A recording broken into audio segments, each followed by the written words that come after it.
So we regain the all-time high by the end of 2024, and that's when the real fun starts, right?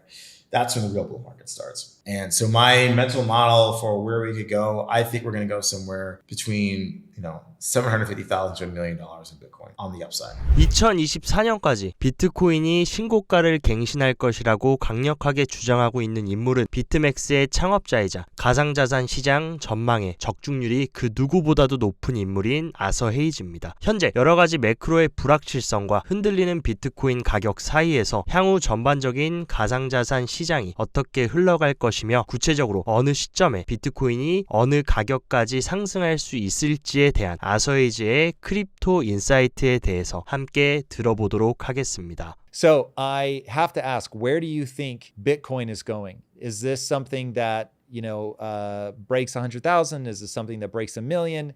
Is Michael Saylor going to be a hero or the world's biggest L? What do you think? So my working model is that, we're going to continue chopping around 25, 20, 30,000 this year as we get to some sort of financial disturbance and people recognize that real rates are negative. If government are growing, if the economy is growing at a nominal rate of 10%, but I'm only getting 5%, 6%, even though it's high, people are on the margin going to start buying other stuff, crypto being one of those things. So coming into 2024, either we get a financial crisis, rates go to zero, or we keep raising rates, but not as fast as governments are spending money because they're just trying to keep people doing things, and the rates are negative, that we get to crypto around 70,000 by the end of 2024. And that's a combination of the crypto halvening event. Maybe there's going to be, a few ETFs launched by large asset managers in the US and Europe and China, or maybe Hong Kong to be specific. So we regain the all-time high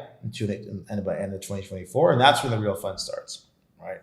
That's when the real bull market starts. And so my mental model for where we could go, I think we're going to go somewhere between, $750,000 to $1 million in Bitcoin on the upside. And we're going to, whatever the level is, there's going to be a round number everyone's going to be focusing on. I guess like Bitcoin hit 69,999, didn't hit 70,000. And then it's going to go and just crash, 75, 8, 90%, whatever it is, right? Doesn't matter.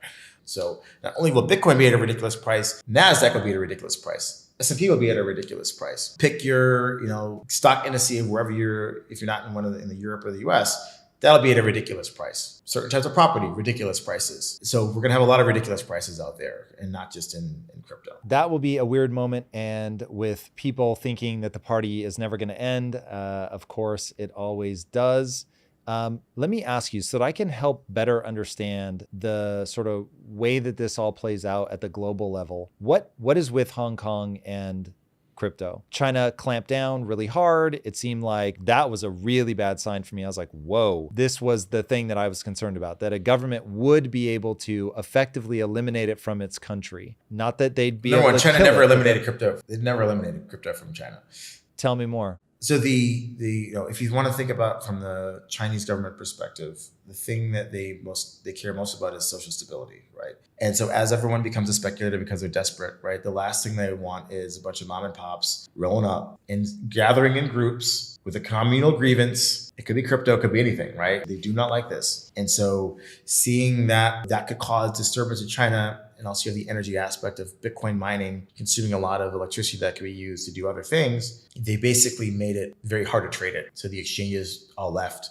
Chinese people still own Bitcoin. That hasn't changed. You can't mine it. There's no exchanges. Fine, they can't really acquire it. But at the end of the day, I think the Chinese government sees that this is a technologically sound thing. And they want more of it in the Chinese diaspora that they can control. It doesn't necessarily need to be in a government coffer. But the Chinese government thinks if you are Chinese, we own you as a person. You are Chinese. We are the Chinese government. Therefore, you are our subject, no matter where you live around the world, ethnically speaking.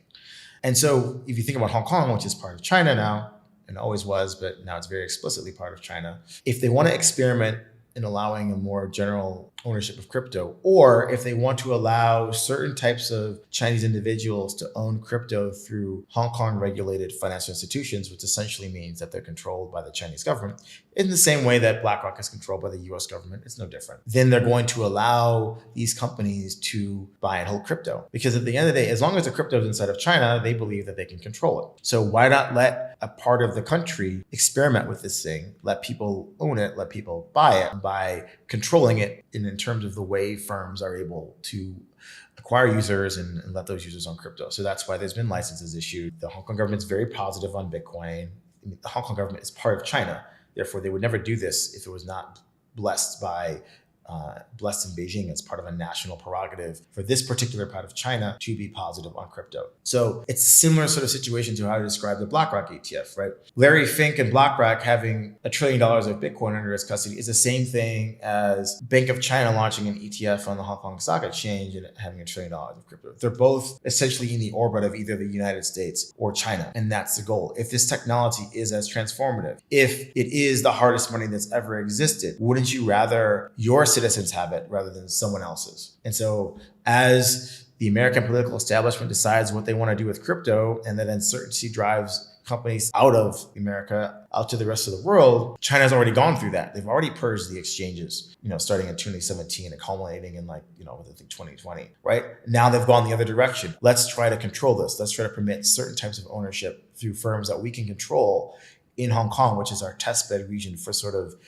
financial innovation, and give the Hong Kong economy something to draw in to expertise, foreign capital, because Chinese government believes in technology. Crypto is a forefront of financial technology. Why not bring these smart people here, let them experiment, and we think we can control what they do. So that's, in my opinion, what's behind the Hong Kong story. We're going to see how that progresses. I obviously live in Hong Kong. I love Hong Kong. I hope that there is a vibrant cryptocurrency ecosystem there, and that people are able to experiment with different things because there is, a tacit government support for the technology. We'll see what happens at the extreme, if all of a sudden there's all these firms with trillions of dollars worth of crypto. I don't know, but at least there are some people who are given the space to at least experiment and try it, versus other places in the world where they're being pushed out and shunned.